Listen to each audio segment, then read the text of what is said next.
Now, the Hunt Palmer Show. Yes! I feel like I've been waiting for this my entire life. You're listening to the Hunt Palmer Show on 104.5 ESPN Baton Rouge. Jolly good fun. Jolly good. Locking down the middle of the day. America's favorite daytime fun show. Live from the Mercedes-Benz of Baton Rouge studio. This is Hunt Palmer.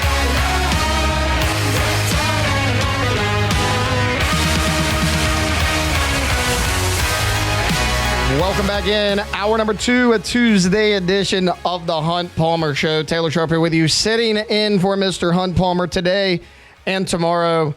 Thursday's got a 50-50. It's a game time decision. But look, as much time as Hunt needs off, we are happy to fill in for him. Congratulations to him and his wife for welcoming their second child into the world. Not twins like Beck and his brother that I just learned about earlier this morning, but 2 boys nonetheless. He welcomed in Keller Joseph Palmer to the world. Those are some fraternity names. Keller and Myers. Seems like Hunt's got a plan. Maybe we'll have to ask Sharief about that because I might. Sharief's good with the frat names. He knows the names, so yeah, he'll be interested to hear that. Okay, look, welcome into hour number 2. A lot happened in NFL free agency, mainly yesterday. I mean, just seemed like every 5 to 10 minutes, something was popping off. Over the weekend, you heard a number of reports. On Friday afternoon, Geno Smith was traded from the Seahawks to the Raiders for a couple picks. We'll get into all of that. Beck, what I want to do is there's about 4 or 5 signings that I want to bring up, and I want to get your thoughts on them, just base level, whether you like them or not. The Seattle Seahawks have signed Sam Darnold to a $100.5 million deal. $55 million of it is guaranteed. Do you think this is a good deal? Yes or no? No, I think it's an average deal because I don't really think that they're going to be getting. Basically traded Sam Darnold for Geno Smith, and I don't really think there's that much of a difference in terms of those guys' ability right now to be a quarterback in this league. So to me, they're paying more for Sam Darnold than the Raiders are for Geno Smith. Of course, Geno Smith's probably going to get a long-term deal possibly after this year, depending on how he plays with the Raiders. He's in the last year of his deal right now. But at the same time, I just don't think that either way that they've really upgraded. So to me, it's just kind of a non-starter. I actually agree with you. They had to do this because they traded Geno Smith. But here's the thing. 3 years, $100.5 million deal. That's almost $34 million per year. Geno Smith, if you would have let him play through this year, would have made $31 million. I think Geno Smith, as far as proven-wise, as far as a pro who I know is going to be able to get the job done, I trust Geno Smith a lot more than Sam Darnold. Look, maybe this is unfair to Sam Darnold because of the teams that he has played for, but I saw Sam Darnold in New York. I saw him fail. I saw him fail in Carolina. The 49ers, we didn't really know because he was third string on that team. And then I saw him get thrown into the fire with the Vikings and do a really nice job. Now, he was under Kevin O'Connell. That offense was explosive.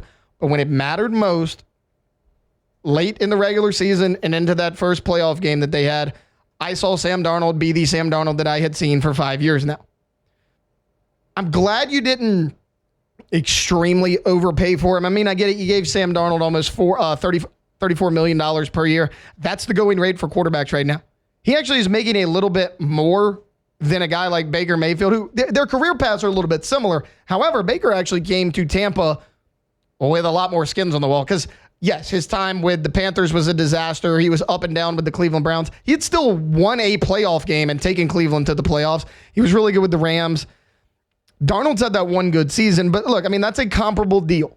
Darnold to Baker Mayfield, even though I think Baker was a lot more proven when he got to Tampa Bay. Look, it's a better deal than the Saints have with Derek Carr. Also, who else were you going to sign? You weren't going to go out and get Daniel Jones. Mac Jones is a free agent. I mean, Drew Lock's out there, Cooper Rush. I mean, these are the type of guys you're looking at in terms of free agents that you could have signed to replace Geno Smith. Clearly, the Seahawks are under a complete rebuild because it's not just Geno Smith. You traded DK Metcalf for a second-round pick to the Pittsburgh Steelers. You cut Tyler Lockett, your aging veteran wide receiver, and you traded away Geno Smith. You're clearly in a rebuild mode. Now, while there's a chance Sam Darnold does well in Seattle, outside of Jackson Smith and Jigba, I don't really know what weapon Sam Darnold's going to have. And you can say, oh, well, it's Kenneth Walker and Zach Charbonnet. Kenneth Walker's never healthy. Zach Charbonnet is also not a model of consistency. He'll have great games. He'll have some stinkers. So, I mean, can Darnold do what he did last year in Minnesota? I'm going to say no, only because he's not going to have Justin Jefferson, Jordan Addison, TJ Hawkinson with Aaron Jones behind him in the backfield. He's not going to have weapons like that.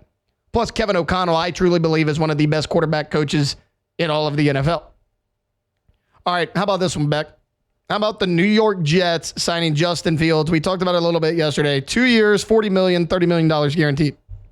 Yeah, I think I said yesterday, it's, for the Jets, it's a chance to obviously move on from Aaron Rodgers, get a lot younger at quarterback, and a guy in Justin Fields who has not put it together, obviously, at this point in his career, but still young, still has talent, still has ability. We've seen flashes from him. Of course, he has had issues with turnovers, but I think it's a good signing for the Jets. You might as well take a chance on him. Try to get somebody good in the draft in the first round. Somebody that can make an impact at any position really at this point for them. I think they need to. So I think it's a good signing.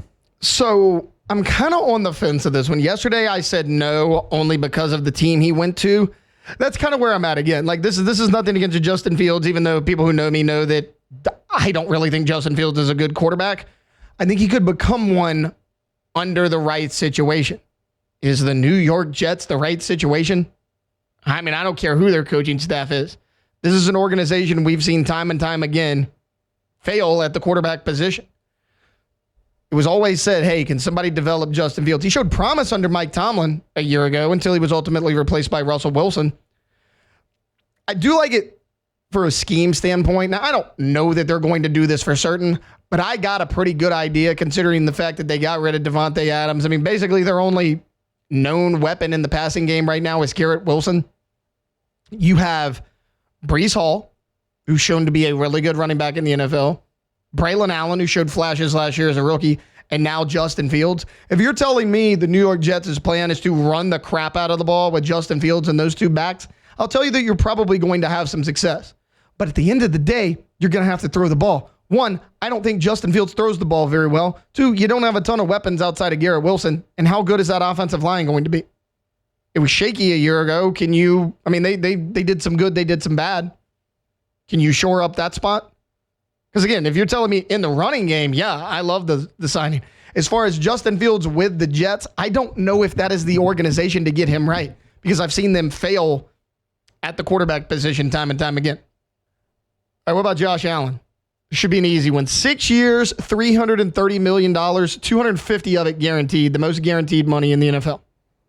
Yeah, it's good. I mean, of course, the way quarterback contracts are trending now, it's going to eat up a pretty significant percentage of the Bills' salary cap. But you have no choice because Josh Allen is in the top 3 or 4 best quarterbacks in the NFL. So you have to pay him whatever the market says because you obviously can't let him go like the Mavericks did with Luka Doncic. You absolutely just cannot do that. So to me, it's what you have to do if you're the Bills. It's going to cause problems for the entire team down the road, but you just have to do it because he is one of the best in the NFL.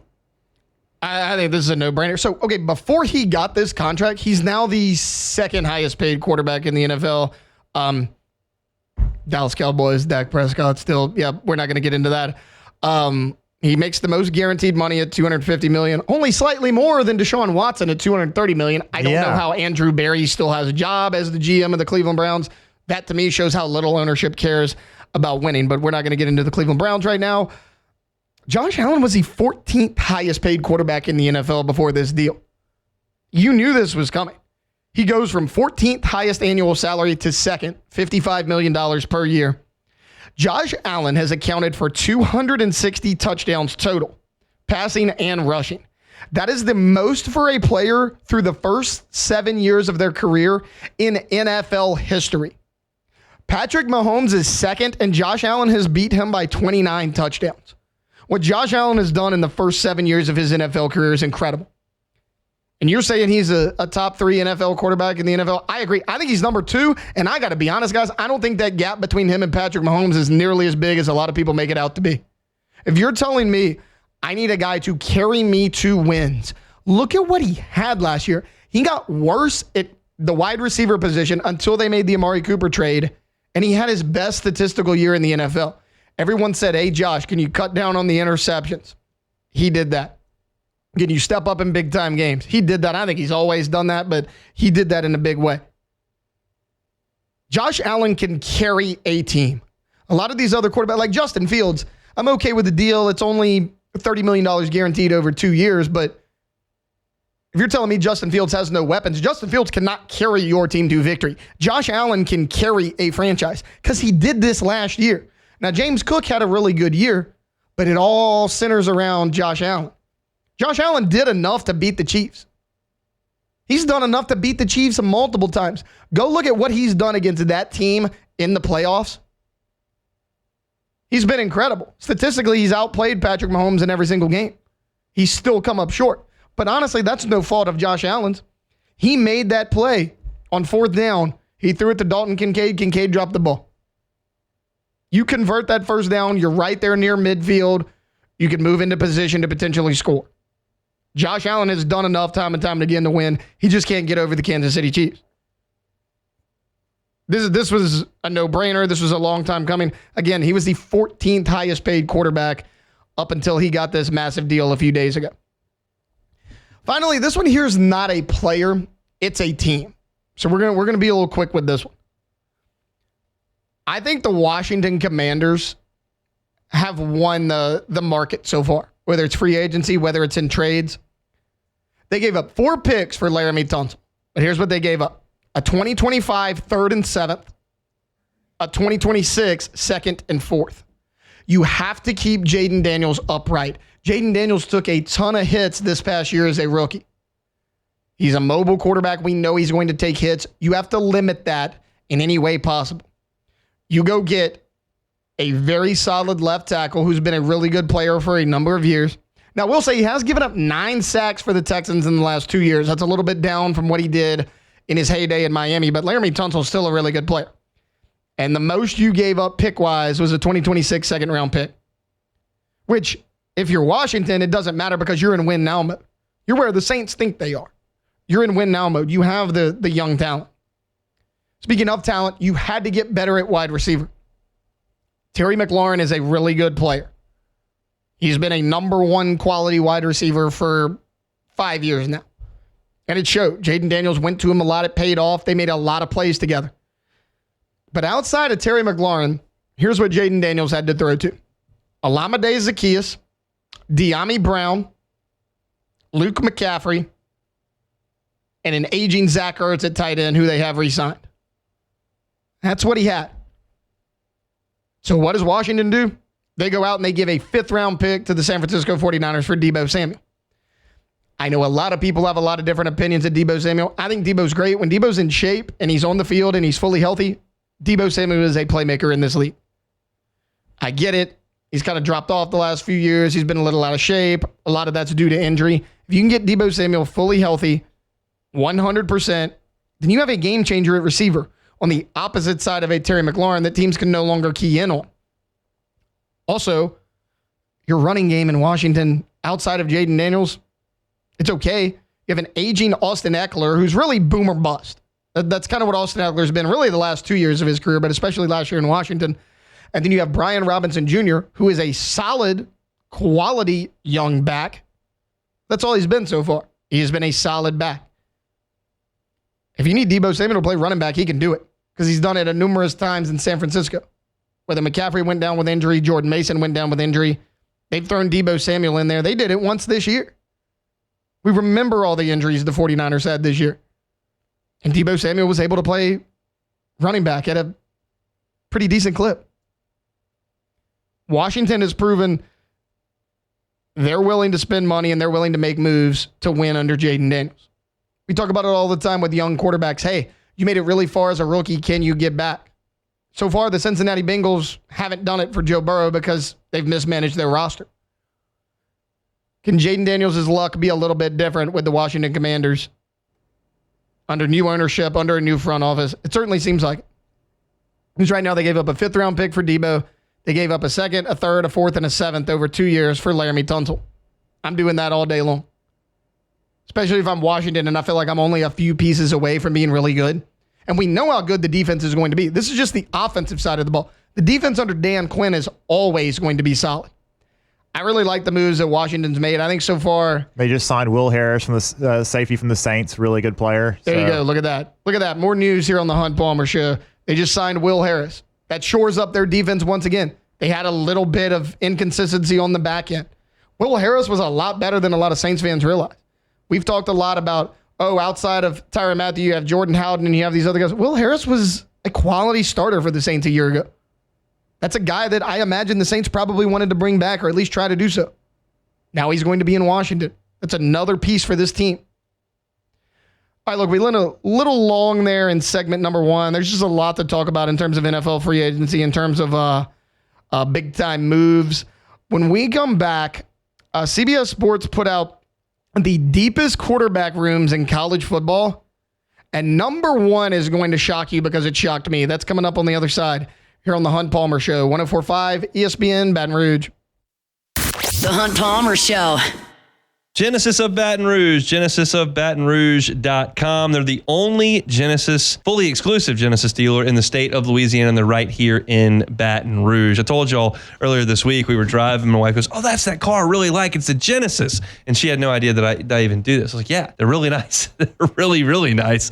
And you should know it too. You don't see a ton of Genesis on the road because it's fairly new to our city here. They've only been at that location for a year and a half, but go check it out. It's a luxury vehicle. It's a luxury experience to be a Genesis driver. That means 3 years of complimentary maintenance, a 10-year, 100,000-mile warranty. It's a luxury experience at a reasonable price over at Genesis of Baton Rouge. Every single car that's on the lot at Genesis of Baton Rouge is online at genesisofbatonrouge.com. And all of them, every single model, from the entry level to the highest end, come with the same safety features. Safety is a priority for Genesis. Go check them out. Genesis of Baton Rouge. They're online at genesisofbatonrouge.com. That's Genesis of Baton Rouge.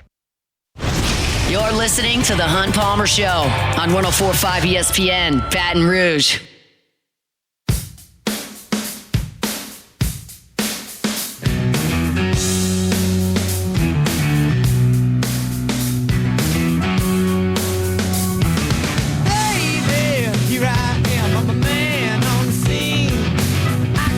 Welcome back in a Tuesday edition of the Hunt Palmer Show. Taylor Sharp here with you, sitting in the host chair for Hunt Palmer, who is out until some point later in the week. We'll give him his time off. He is busy being a dad. Okay, I teased it there before we went into break. CBS Sports put out the deepest quarterback rooms in college football entering the 2025 season. And overall, I kind of agree with the list. I'm just going to give you the top 6 or so because that's where kind of the SEC starts. And for the most part, I agree with it. But number 1 is shocking. We'll start at number 6. They go with the Auburn Tigers. Look, you have Jackson Arnold, Ashton Daniels, and Deuce Knight. That's a very good quarterback room. While none of those players have a ton of experience at Auburn, you have a good mixture of proven veteran experience and the young wild card in Deuce Knight. If you remember Deuce Knight, look, was part of the 2025 recruiting class.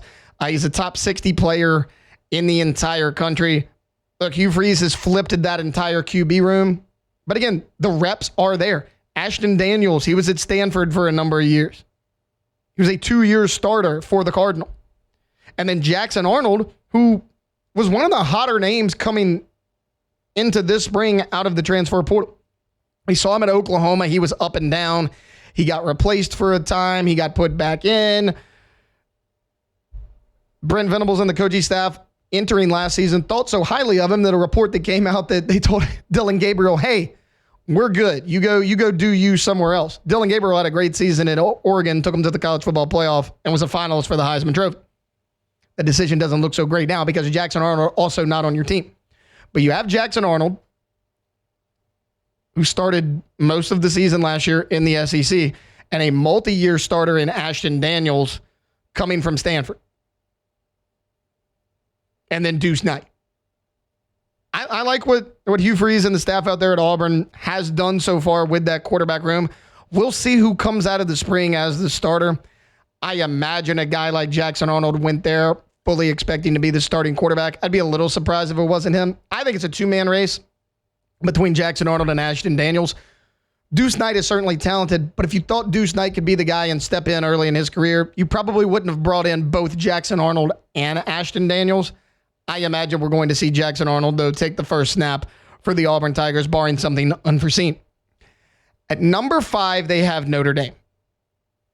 Now, a little bit of an eyebrow raiser because, well, Notre Dame loses Riley Leonard, who took them to the national championship last year, but they bring back Steve Angeli. If you remember Steve Angeli, he came in that semifinal game for Riley Leonard when Leonard got knocked out due to an injury. He went in against Georgia. He went down the field, and he made some things happen.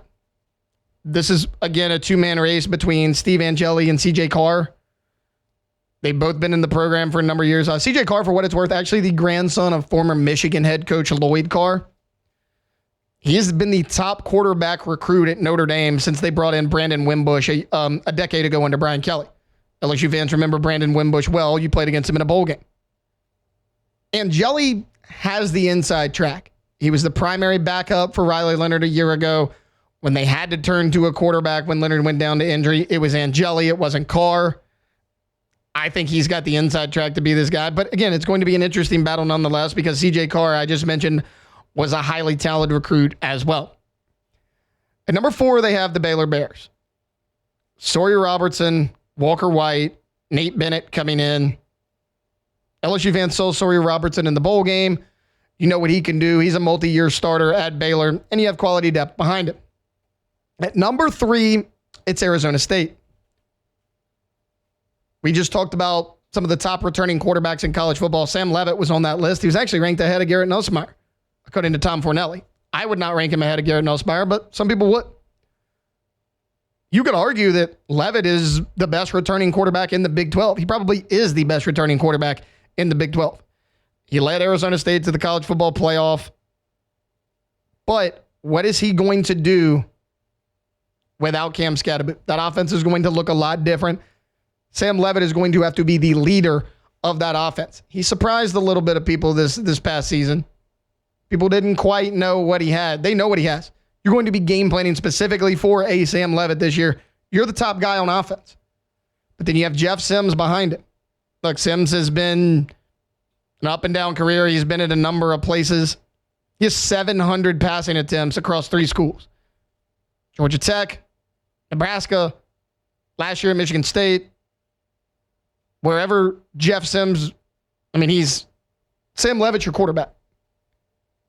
But Jeff Sims is a really quality backup. Again, I mentioned 700 passing attempts across 3 schools. And then Cameron Dyer, the freshman, he was a top 140 player according to 247.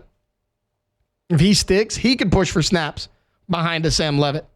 It's a deeper quarterback room than a lot of people realize. At number 2, it is your LSU Tigers. They list Garrett Nussmeier and Michael Van Buren. Now, they only list those 2 because they mentioned the unfortunate car accident that Colin Hurley got in, about 2 months ago.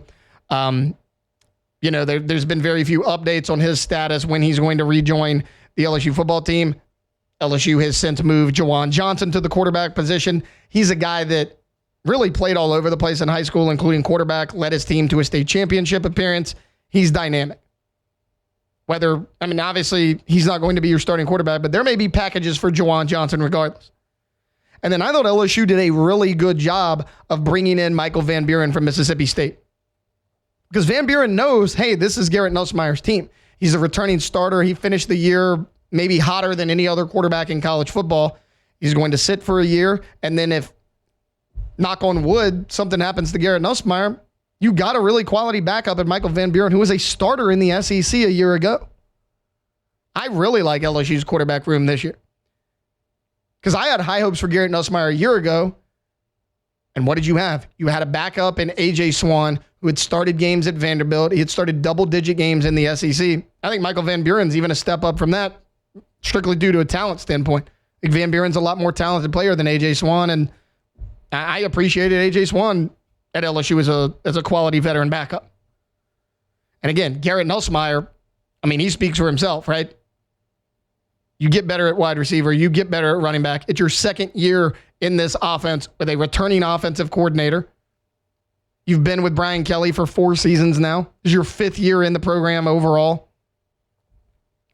I mean, I think the sky's the limit for Garrett Nussmeier. So the list sounds good so far, right? It seems like, okay, well, yeah, I mean, you could make an argument for either of those teams and switch up in different orders. Number 1 on this list, this is not a joke, is the Alabama Crimson Tide. How in the hell are you going to put Alabama number 1 in terms of deepest quarterback rooms heading into the 2025 season? Now, in this article, CBS wants to point out, look, it's worth clarifying. The ranking is the deepest quarterback rooms, not necessarily the best starting quarterback. Yeah, no, I got it. But how is Alabama number 1? Here's what Alabama has right now in their quarterback room. You have Ty Simpson, who has been there for multiple years. He was a highly touted recruit. He has yet to do anything in an Alabama Crimson Tide uniform. You have Austin Mack coming over, who was with Ryan Grubb at Washington. He hasn't done anything in the SEC. And then you have Keelan Russell, the highly touted freshman. None of these guys have any experience in the SEC. Look, Keelan Russell was a highly touted quarterback, right? He was one of the highest ranked quarterbacks coming out. I think he finished as high as number 2 in some of the 247 and 1-3 rankings. But this group has a total lack of snaps and experience in the SEC. At the end of the year, this may be a really good room. You could say, man, Keelan Russell came in as a freshman. He surprised everybody. He earned that starting job. And you have a guy, Ty Simpson, who's been in the program for a number of years. You have a guy like Austin Mack, who's transferred in but played a little bit. Man, that's a good room. But going into the season, you're going to rank Alabama as the deepest quarterback room in college football? That's one of the biggest question marks for Alabama heading into the 2025 season. I liked this list, 6 through 2. And again, I could drop LSU a little lower if I needed to. But putting Alabama at number 1 completely discredits everything on this list. I don't get it at all. Whether it's Simpson, whether it's Mack, whether it's Keelan Russell, you're breaking in a brand new quarterback in the SEC who lost one of your top rushers from a year ago. Outside of Ryan Williams, you don't really know what you have at wide receiver in terms of proven commodities. You have to replace a Jalen Milroe, who, while I don't think Jalen Milroe is a very good quarterback, he was a good athlete. He could run the ball. He made a lot of big plays for you. I don't understand how you can put them as the deepest quarterback room in college football. All right, look, we went a little long there. We're going to take a timeout. When we get back, Sharief, Ishaq, and WDSU is going to hop on.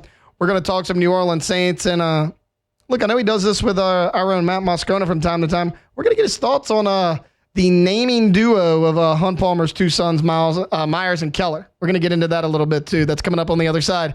Here on the Hunt Palmer Show, 104.5 ESPN Baton Rouge. The Hunt Palmer Show.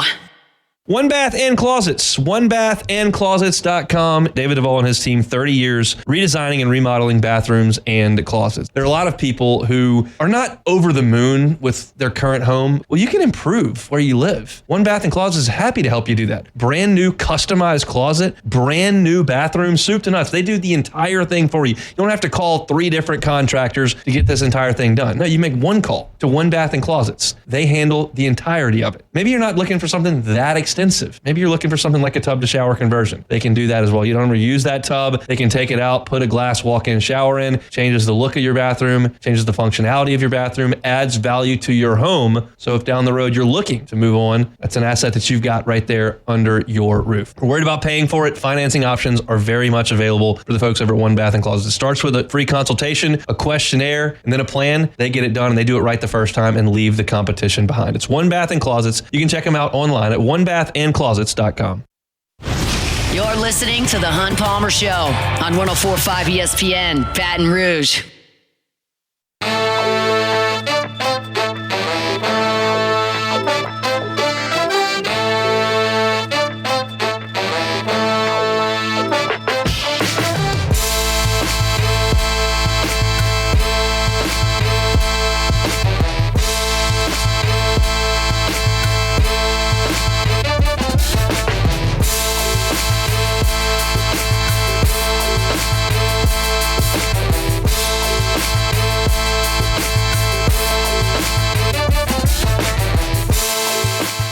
Welcome back in. Tuesday edition of the Hunt Palmer Show. Taylor Sharp sitting in for Hunt Palmer, who is a new father of two. Right now, we want to go to the phone lines. Sharief, Ishaq, WDSU joining us right now. Sharief, how are you?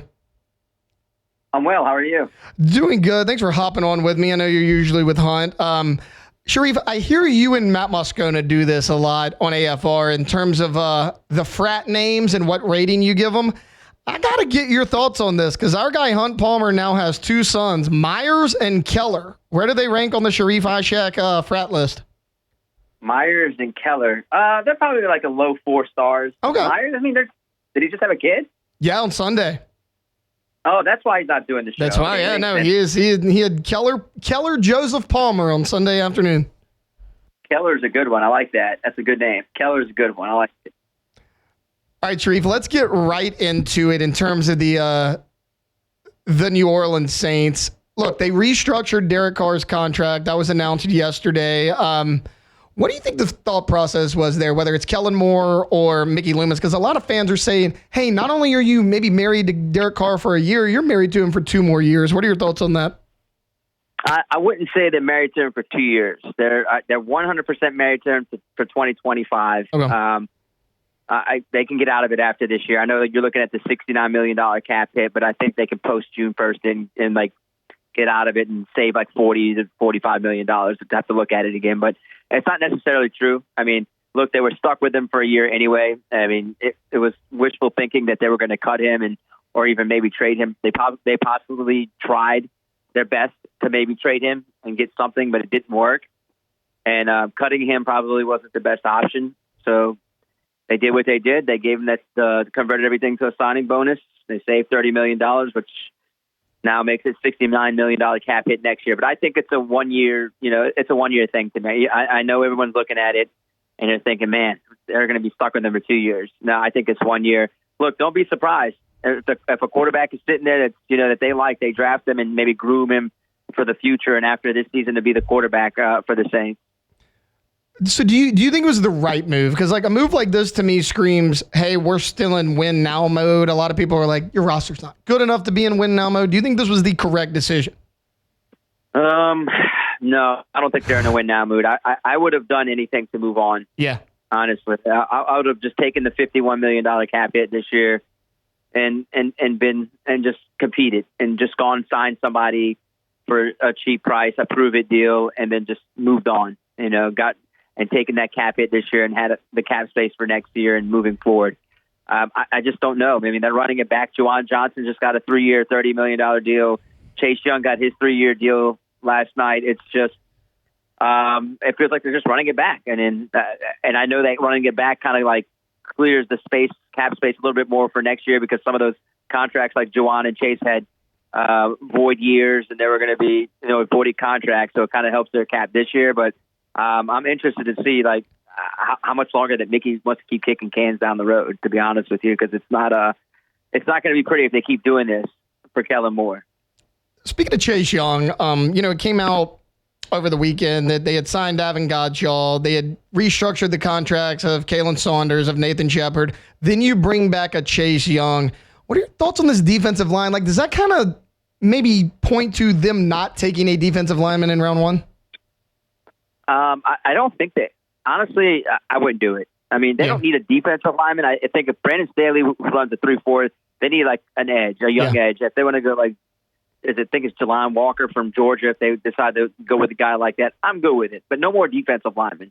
I think the signing of Chase Young just says, hey, let's not keep drafting, Peyton Turner, Marcus Davenport in the first round and completely missing on guys.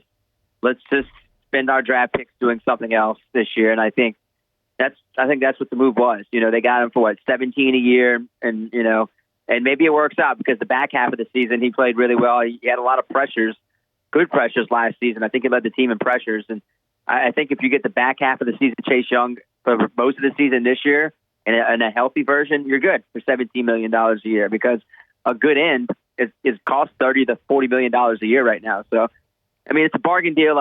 Some people don't understand it. They think they should have used the money somewhere else. Look, I agree with them. I think that they need, to address other areas. They need to get some weapons. They need to need to get younger, man. They just need to get younger in certain spots. I mean, Chase Young is 25. I get it. But, I mean, I think they just should have sat out of some of the stuff this year for, like, free agency. But I get that they have to sign some players. So I'm not indifferent. I'm just thinking that they should have just fixed this cap and waited for the 26 offseason and 27 offseason. But they know more than I do. They get paid millions of dollars to do it. I just get paid not much to talk about it.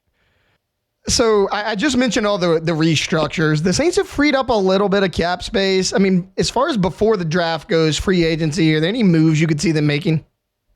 Man, I think any moves, honestly, that they keep making are going to be moves of their own. Like you saw them restructure Tyron, Chase, Derek, bring back Juwan. I mean, I wouldn't be surprised if they may not even touch Taysom Hill and Cam Jordan's contract. They may leave it as is and let them play it out and play this final year out and be done with their contracts. So, I think taking a pay cut will kind of hurt them a little bit in terms of their future salary cap. So I think they're trying to avoid touching those type of contracts. And I'd be shocked if they cut both those guys loose at this point. I mean, I think that, especially Taysom, who's, shows that he can be, a nice gadget player. And Kellen Moore gushed about him in his press conference when he was introduced. So I think that, they're going to probably try to just keep their guys and maybe like do some bargain shopping in the third tier, maybe like second tier. But I just don't see much,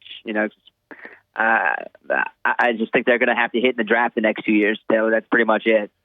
Speaking of hitting in the draft, Sharief Ishaq joining us right now. As far as the first round, look, we talked about what they've done on the defensive line and all that and the restructures and everything, who they're bringing back. What do you want to see the Saints do in the first round? Look, a lot of people don't like this, what I have to say, but I like Tatoria McMillan from Arizona. Yeah. I mean, I don't know if there's any like medical issues with him or not. You give Derek Carr at least 1 year of another playmaker.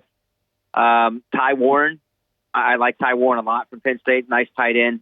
Even though they signed Juwan, I still think they need another tight end, another play. They need quite a few playmakers.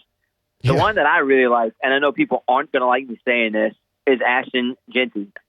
I mean, you pair him with Alvin Kamara in the backfield, watch out. And the only reason I'm saying that is because Kendre Miller has been unavailable for most of his time here. And some of it might have been Dennis Allen's fault, but the best ability is availability. He's got to be available. But, I mean, Genty is there, and I'm taking me some Ashton Genty. I mean, that dude is awesome.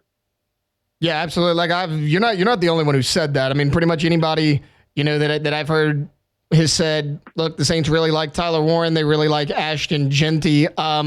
Sharief, as far as like QBs go, obviously they're in all likelihood not going to get one in the first round. But I mean, are there any like mid to late round QBs you like for the Saints?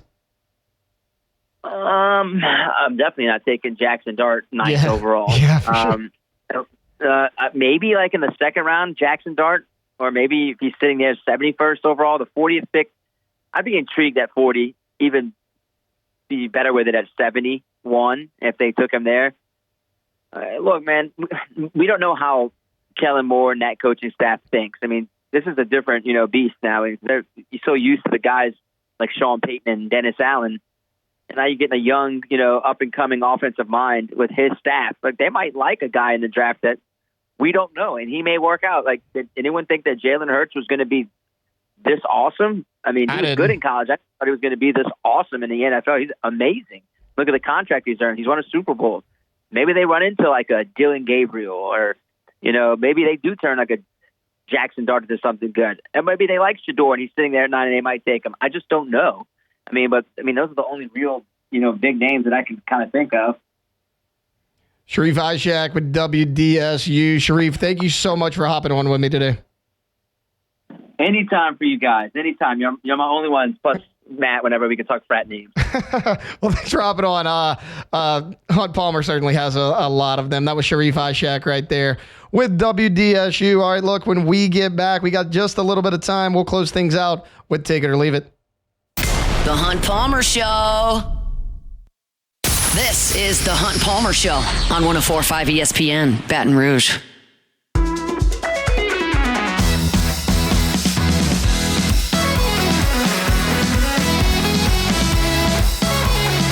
Registration for the VEX European Bracket Challenge is now open. You can start registering now at 1045ESPN.com, and then be sure to come back and get your picks in after the first games are announced on Selection Sunday.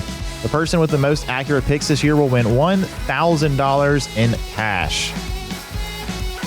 Can we join that? Or no, we're not eligible? We can join the challenge, I think, but I don't think we'll be eligible for the $1,000, which just, Every time. Yeah. All right, look, we only got a few minutes left here on a Tuesday edition of the Hunt Palmer Show. Beck, let's get it started and wrap this thing up with Take It or Leave It.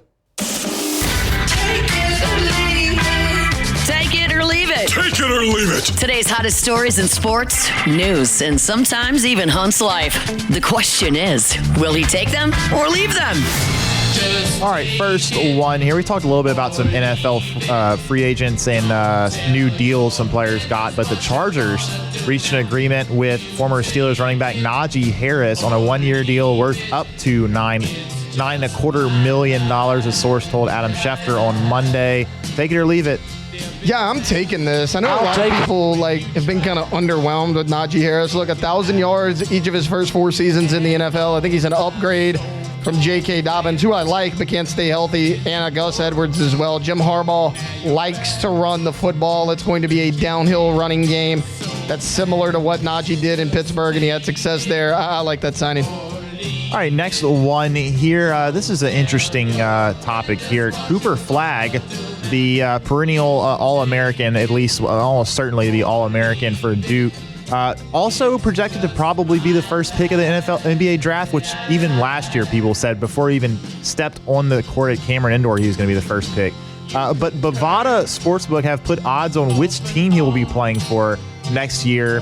And right now, the odds-on favorite actually at plus 290 is Duke rather than NBA teams. Of course, a list of NBA teams, the top ones for their lottery are in there. The Pelicans are in there actually at 650. But Flagg returning to Duke, take it or leave it. I'm leaving this. Just leave it alone. Look, I get it. A lot of people are like, oh, well, Cooper Flagg, there's reports he may not want to play for this team because they're bad. Okay, if you return next year, you're good again next year. You're going to be the number 1 pick. There's a reason this team has the number 1 overall pick. It's not like the NFL. This is lottery based. So in all likelihood, you're going to be on a team that does not have a very good record.